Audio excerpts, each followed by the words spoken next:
Hoje não! Hoje não! Hoje sim! Quer dizer, é o contrário, né? Hoje sim!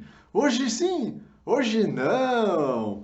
Pois é, todo mundo achava que o Ibovespa hoje ia acertar e rompeu os 100 mil pontos, chegou muito, muito perto, bateu lá nos 99.970 pontos no melhor momento do dia, às 4 horas e 30 minutos, 32 minutos do dia, acabou fechando em alta de 2,05% a 99.769 pontos. A expectativa é grande no mercado de que amanhã ou na sexta-feira o Ibovespa bata e ultrapasse o pico não, a barreira, né, o suporte de 100 mil pontos. Agora a resistência, e aí se torna um suporte passando por esse patamar. Lembrando que amanhã é feriado de 9 de julho para algumas empresas, mas várias anteciparam, de acordo com aquele calendário do governo estadual e da Prefeitura de São Paulo. A B3 não vai parar, a Bolsa não para. Então amanhã tem pregão e sexta-feira tem pregão. Normalmente também os bancos funcionam.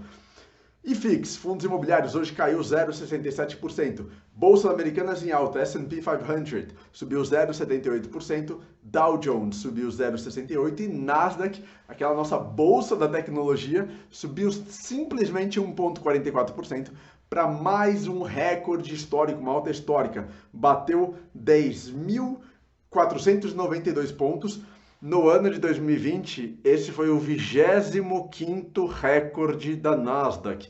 25ª alta histórica da Nasdaq só em 2020, uma coisa leve no meio da pandemia. Nasdaq arrebentando. VIX, índice do medo de volatilidade dos mercados, caiu 4,59%. Dólar caiu 0,63% para R$ 5,35.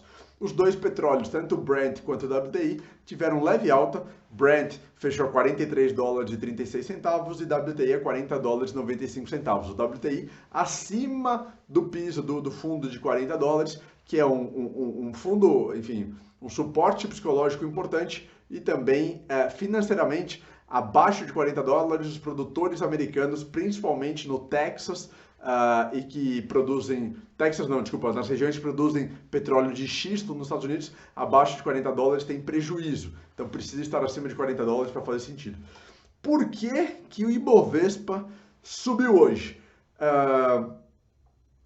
Vendas no varejo, esse é o nome. As vendas do varejo, as vendas no varejo do Brasil vieram bem acima da expectativa dos economistas e dos analistas. Houve um crescimento de 13,9% em maio, na comparação com abril. A expectativa, a projeção dos economistas era de uma alta de 5,9%.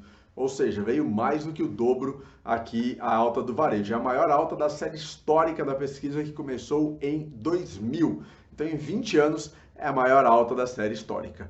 Na comparação com maio de 2019, contudo, entretanto, todavia, as vendas do varejo caíram 7,2%. Então, cresceram forte com relação a abril, mas na comparação com o ano, caíram 7,2%.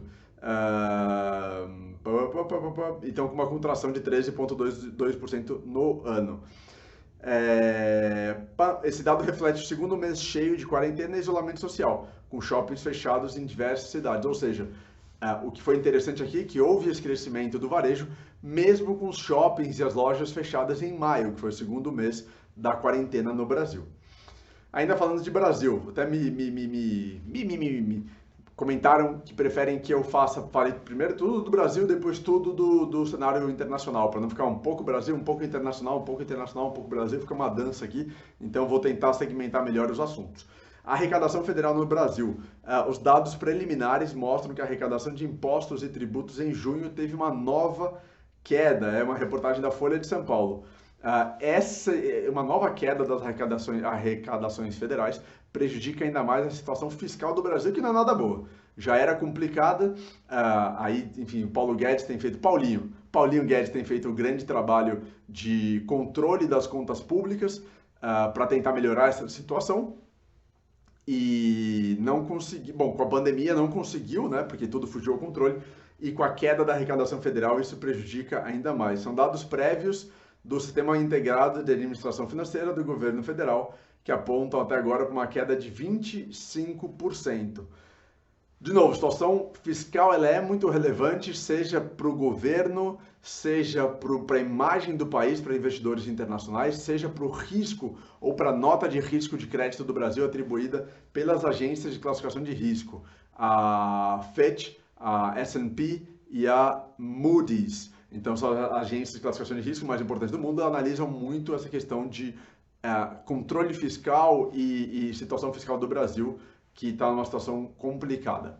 Vamos agora para os Estados Unidos. Bolsas dos Estados Unidos hoje subiram mais uma vez, como eu passei para vocês, puxadas principalmente pelas empresas de tecnologia, que tem uma participação muito grande na Nasdaq, que é o índice de tecnologia dos Estados Unidos, mas também tem participação no S&P e no Dow Jones. Olha só, a Apple hoje fechou em um novo recorde histórico da Apple, com grandes indicativos de que a Apple está conseguindo aumentar suas vendas nessa abertura econômica, mesmo com os aumentos de casos de coronavírus nos Estados Unidos, que eu falo daqui a pouquinho para vocês. O Twitter também aumentou, as ações do Twitter subiram hoje 7%, com o aumento de vendas por parte do Twitter, e o Facebook, as ações do Face subiram 1%, depois que o Facebook disse ter desmantelado e ter inativado, né, ou desativado contas e grupos nas redes sociais do Facebook ligadas ao presidente Bolsonaro e ao presidente Donald Trump. Vamos lembrar que o Facebook estava sofrendo e tem sofrido um boicote de marcas, grandes marcas gigantescas, por falta de ação ou falta de proatividade do Facebook em remover discursos de ódio, em remover fake news, em remover grupos e pessoas que de alguma forma prejudicam liberdade de expressão, veracidade, etc. Então foram removidas essas contas e aí os investidores reagiram bem, porque isso pode significar uma mudança de paradigma, um ponto de inflexão, uma mudança de visão do Facebook para ajustar melhor as suas normas e remover esses discursos falsos de ódio, etc.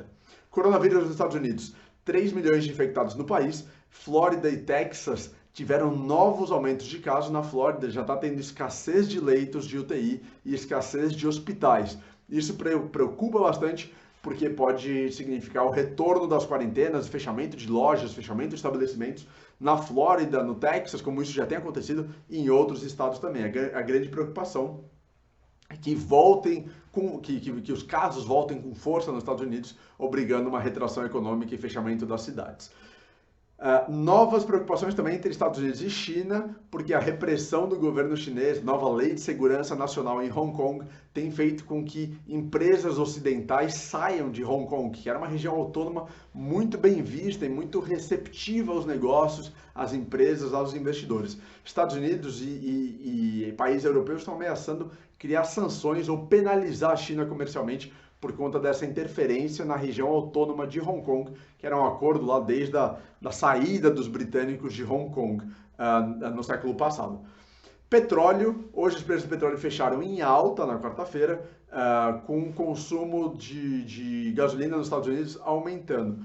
Por outro lado, as reservas de petróleo, os inventórios de petróleo, reservatórios, tiveram um grande aumento. Tiveram um aumento de 5,65 milhões de barris na última semana, na semana que terminou no dia 4 de julho, enquanto os analistas imaginavam uma queda de 3,1 milhões de barris. E na semana anterior, retrasada, tinha acontecido essa queda dos barris. O aumento dos barris na semana passada mostra sinais, né, mixed, que a gente fala no mercado, são sinais conflitantes sobre se o petróleo está melhorando, se a gasolina está aumentando o consumo, o querosene de aviação ou não. Está tudo meio confuso, tudo meio misturado. Amanhã tem o dado semanal do número de pedidos de auxílio-desemprego dos Estados Unidos. É um dado que tem sido acompanhado com muita atenção por parte do mercado internacional e por parte dos Estados Unidos, para entender como está a recuperação econômica dos Estados Unidos e a recuperação do mercado de trabalho americano. Se você gostou do resumo com o Bernardo de hoje, eu nem fiz a introdução, né? Eu mudei a introdução hoje, mas se você gostou do resumo com o Bernardo do dia de hoje, se você achou que as informações são relevantes e podem ajudar outras pessoas, por favor, compartilha esse vídeo ou marque as pessoas aqui embaixo. Você vai me ajudar muito e eu sou muito grato a você. Obrigado, um abraço e até amanhã. Tchau!